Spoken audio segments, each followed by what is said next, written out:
KBC में करोड़पति पति। सूरज के जीवन का एक ही फंडा था कि मेहनत तो गधा भी करता है, घर बैठे जो कमाए समझदार वही होता है। इसीलिए उसने कभी नौकरी ही नहीं ढूंढी। इस बात से हालांकि उसकी पत्नी शिखा बिल्कुल भी अग्री नहीं करती थी, पर फिर भी सूरज को समझाना बेकार था।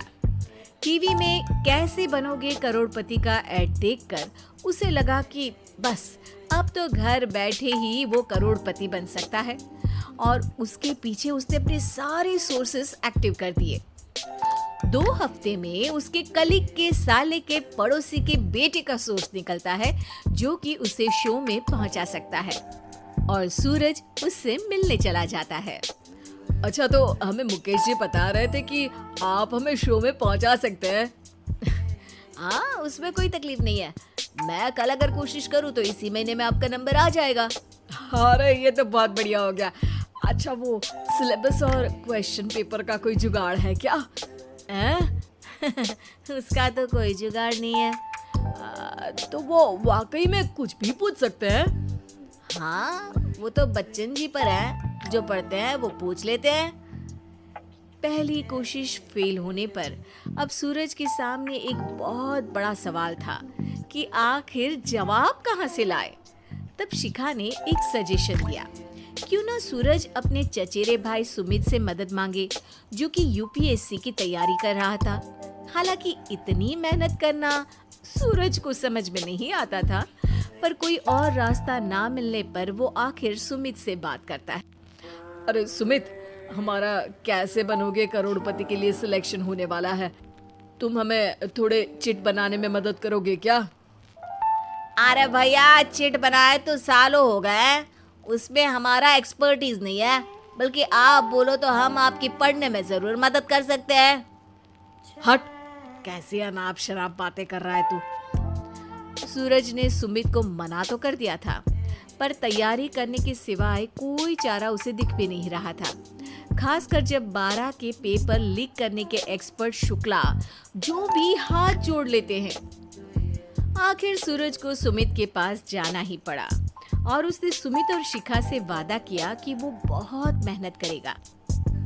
1 महीने की तैयारी के बाद फाइनल हुआ कि शो से 1 हफ्ते पहले एक ट्रायल खेला जाएगा, जहां पर सारे रिश्तेदार ऑडियंस की जगह पर होंगे और शिखा सवाल पूछेगी। दूर दराज से भी रिश्तेदार आकर हाजिर हो गए देखने कि आखिर कैसे बनेगा सुमित करोड़पति। सब कुछ सेट था, और इतने में सूरज आकर अपना स्पीच देता है। ये 1 महीना मेरे लिए आसान नहीं था, पर अपने भाई सुमित और अपनी पत्नी शिखा की मदद से मैं इतनी दूर पहुंच पाया हूँ। मेरे मम्मी पापा के आशीर्वाद ने भी बहुत साथ दिया है मेरा। मैं उम्मीद करता हूँ कि आज के शो में आप लोगों को बहुत मजा आएगा। साक्षी पहला सवाल पूछती है और पूरे कमरे में सन्नाटा छा जाता है। इंडिया में कितने स्टेट्स हैं? 3, सॉलिड, लिक्विड और गैस। अरे रुकिए, तो ऑप्शंस तो देने दीजिए। इतने में 5वीं कक्षा का चिंटू बोल उठता है। अरे क्या मामा, आप तो पहले सवाल पर ही आउट हो गए। अरे बेटा, पहला सवाल तो ट्रायल होता है ना। अरे तुम अब देखना। देखने जैसी बात तो थी ही। सूरज को इतना शांत किसी ने नहीं देखा था। कभी कभी तो लगता था मानो सूरज आंख खोलकर ही सो गया हो। मामा जल्दी करो प्लीज, कल सुबह पनवेल भी तो निकलना है। अरे हट, कंसंट्रेट करने दे मुझे। 3 सवाल में 3 लाइफलाइन खत्म हो चुकी थी, और अब चौथे सवाल पर भी सूरज का मौन नहीं टूटा। पर सूरज अभी भी हार मानने को तैयार नहीं था। उधर हर कोई सूरज को छोड़ सुमित को देख रहे थे।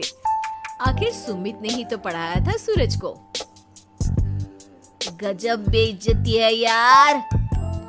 अरे बेटा, तो बाप का, दादा का, भाई का, सबका नाम बुड़वाएगा। अरे 3 लाइफलाइन ले ली तो भी तेरा कुछ नहीं होना है। अरे कोई इतनी बात करता है क्या शो पर?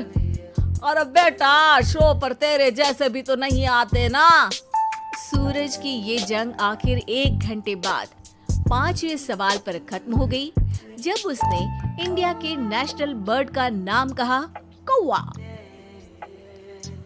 अरे बेटा, मजा तो बहुत आया, बस थोड़ा टाइम पर खत्म होता तो आनंद भी आ जाता। ताने बारिश के बूंदों की तरह बरस रहे थे और सूरज को भी समझ आ रहा था कि ये करोड़पति बनना शायद उसके बस के बाहर की बात है। पर वो आखिर ये बात मान कैसे लेता? वो सख्त लौंडा जो ठहरा, उसने सोचा कि बेइज्जती तो हो ही चुकी है, पर अगर मैं हार नहीं मानूं तो शायद कुछ हो सकता है। शिखा, तुम देखना, असली शो में आग लगा दूंगा, आग, करोड़पति बनूंगा मैं। हाँ, सब्जियां खत्म हो गई है घर पे, ले आओ। पहले पति बन जाओ, फिर करोड़पति बनना। अरे गजब बेइज्जती है यार। बेटा, अभी तो घर पर ही हुई है, 1 हफ्ते में तो तुम देश के सामने करवा कर आओगे। वैसे जब टीवी पर जाओ ना, तो बस अपने मम्मी का ही नाम लेना, ठीक है? कोई पूछे तो बोलना कि पापा नहीं है मेरे।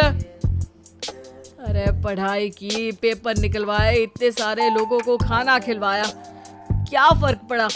इसीलिए मैं कहता हूँ कि मेहनत तो गधा भी करता है, घर बैठे जो कमाए वही सिकंदर।